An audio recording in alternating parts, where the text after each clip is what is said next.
Toda vez que a gente vem aqui para um bate-papo com vocês, a gente reflete muito no seguinte sentido. E a gente vê isso, é muito comum no Instagram, no Facebook, 10 dicas para isso, 5 dicas para aquilo, né? E como fazer seu filho fazer tal coisa. É evidente que isso tem um valor, é genérico, né? Quando a gente está numa perspectiva de cuidados, né, que é o nosso foco, a gente toma muito cuidado ao transmitir isso a vocês, porque a gente sabe que há muitas particularidades de cada criança, de cada família. Eu acho que o primeiro aspecto importante, no sentido amplo, é de que é importante que os pais vejam como eles entendem a sua função como pais. Eu acho que isso hoje é uma questão social, que não é só do ponto de vista dinâmico, afetivo entre pais e filhos, desde que, vamos dizer assim, pedagogizaram a função dos pais, isso já vem há algumas décadas, os pais começaram a se ver, por um lado, muito como não pode acertar, tem medo de fazer as coisas, porque senão vai fazer errado, ou não é adequado, né? E todos nós que estamos aqui fomos criados por pais e temos a nossa experiência, que poderá ter sido mais confortável ou menos confortável do ponto afetivo, mas todos tiveram uma estrutura e uma noção do que é receber de um pai tanto uma herança, vamos dizer, não financeira, uma herança cultural, afetiva, boa, quanto muitas vezes ter um ambiente muito conturbado para viver, que é uma herança, vamos dizer, cultural e afetiva muito mais dificultosa para a pessoa poder, vamos dizer, superar. Mas nesse contexto entre pais e filhos, os pais precisam estar livres para observar a realidade, saber quais são as questões que estão em jogo. Isso também é muito complexo, porque muitas vezes esse problema da pedagogização dos pais e terem que agir de uma maneira correta ou outra, os tolhe até do ponto de vista afetivo. Por outro lado, há certas técnicas também que fazem com que os pais sejam vamos dizer, os terapeutas, entre aspas, dos filhos. Não se trata de nenhuma dessas opções.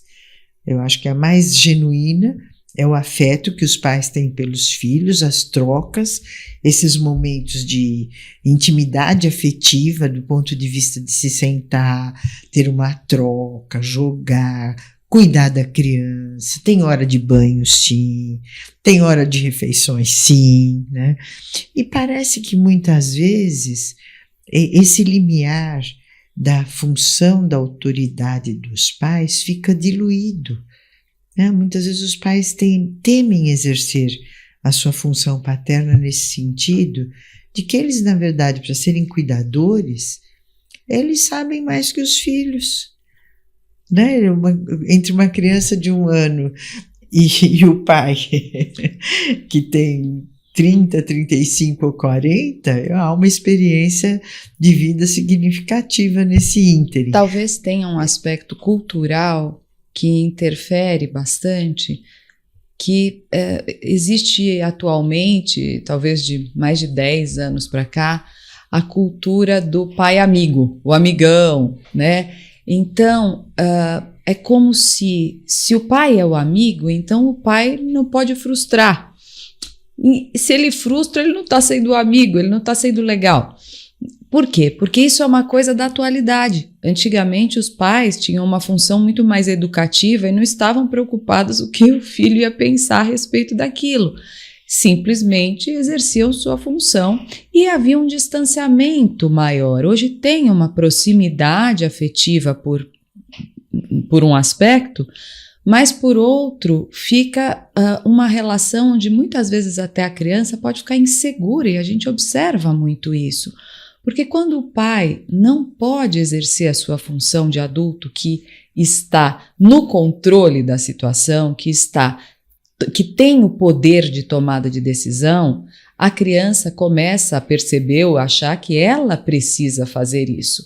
E isso a coloca numa posição de muita pressão, porque ela não tem ainda as ferramentas, ela não tem a condição, nem mesmo o pensamento dela está organizado, porque a gente sabe que o nosso processo de desenvolvimento do cérebro só vai terminar aos 23 anos, então uma criança ela não tem ainda uma estrutura cognitiva que atinja a complexidade de certas situações, e ela muitas vezes se vê na função de ter que tomar a decisão quando o adulto deixa aquilo solto. E é importante que os pais tenham isso muito claro, porque os pais são os responsáveis pela educação dos filhos, pela saúde, né? Nós sabemos o quanto isso também é fundamental. Os pais que cuidam das decisões e de financiar decisões sobre escola, né, sobre outros esportes que a criança venha fazer. Então, os pais, eles, vamos dizer assim, são os responsáveis pelos cuidados que cercam o seu filho para gerar um desenvolvimento saudável, né, pelas relações afetivas saudáveis. Então, isso lhes outorga essa autoridade. Essa autoridade pertence aos pais. Nós não estamos aqui pensando na questão do autoritarismo, que também existe. Dentro de uma situação de autoridade, o controle das ações que se passam naquela casa é da responsabilidade dos pais.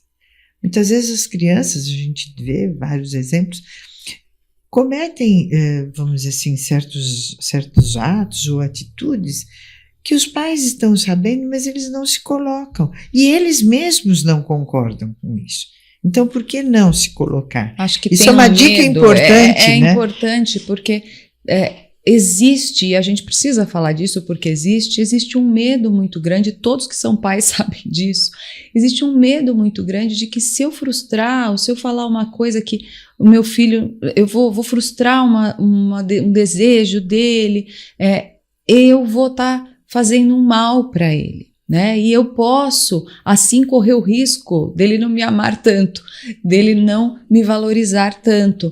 Então, eu acho que essa é a raiz, talvez, emocional do que a gente tem observado, que é a dificuldade de colocar um limite, porque o limite ele tem sido entendido como algo negativo que eu estou fazendo, porque não é isso que o meu filho quer.